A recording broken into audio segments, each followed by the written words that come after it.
গভীর রাতে হাইফার আকাশে আচমকা এক বিস্ফোরণ। মুহূর্তেই অন্ধকারে ডুবে যায় ইসরায়েলের একটি পাওয়ার প্লান্ট। সেন্সরগুলো প্রতিক্রিয়া জানাতে পারার আগেই সব শেষ। পরে জানা যায় এটি ছিল ইয়েমেন থেকে উৎক্ষেপণ করা একটি হাইপারসোনিক ক্ষেপণাস্ত্র প্যালেস্টাইন 2।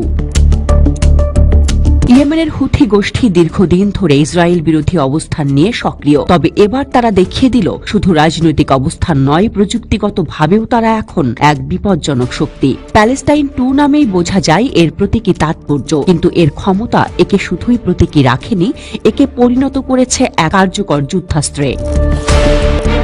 এই ক্ষেপণাস্ত্রটির গঠন 2 স্তরের এবং এটি কঠিন জ্বালানি ভিত্তিক। এটি ইরান নির্মিত ফাতেহ 110 মডেলের উপর ভিত্তি করে তৈরি, তবে আরও উন্নততর। গতিতে এটি হাইপারসোনিক শ্রেণীর হওয়ায় প্রচলিত ক্ষেপণাস্ত্র প্রতিরক্ষা ব্যবস্থা যেমন আয়রন ডোম বা ডেভিস স্লিং একে আটকাতে পারে না। এর সর্বোচ্চ পাল্লা প্রায় 2150 কিলোমিটার, যা থেকে সরাসরি ইসরায়েল বা সৌদি আরবের অভ্যন্তরে কৌশলগত লক্ষ্যবস্তুতে হামলা সম্ভব।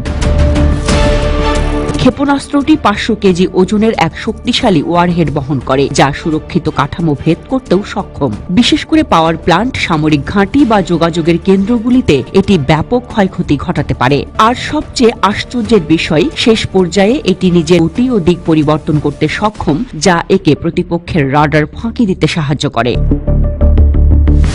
প্যালেস্টাইন 2 এর মোবাইল লঞ্চার একটি ট্রাক ভিত্তিক প্ল্যাটফর্মে বসানো, ফলে এটি যে কোনো ভৌগোলিক পরিবেশে উৎক্ষেপণ উপযোগী, হোক তা মরুভূমি, পাহাড় কিংবা শহরের অলিগলি। উৎক্ষেপণের পর দ্রুত স্থান পরিবর্তন করতেও সক্ষম এই মোবাইল ইউনিট, যা একে পাল্টা হামলা থেকে রক্ষা করে।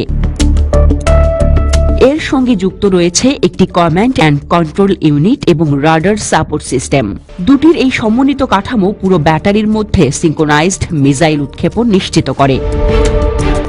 হুথি এই ক্ষেপণাস্ত্রের প্রথম প্রকাশ্য ব্যবহার করে 2025 সালের 5 জানুয়ারি ইসরায়েলের হাইফা পাওয়ার প্ল্যান্টে। হামলার পর দেখা যায় প্ল্যান্টটি মারাত্মকভাবে ক্ষতিগ্রস্ত, যার ফলে কয়েক ঘন্টার জন্য পুরো অঞ্চলে বিদ্যুৎ বিচ্ছিন্ন অবস্থা তৈরি হয়।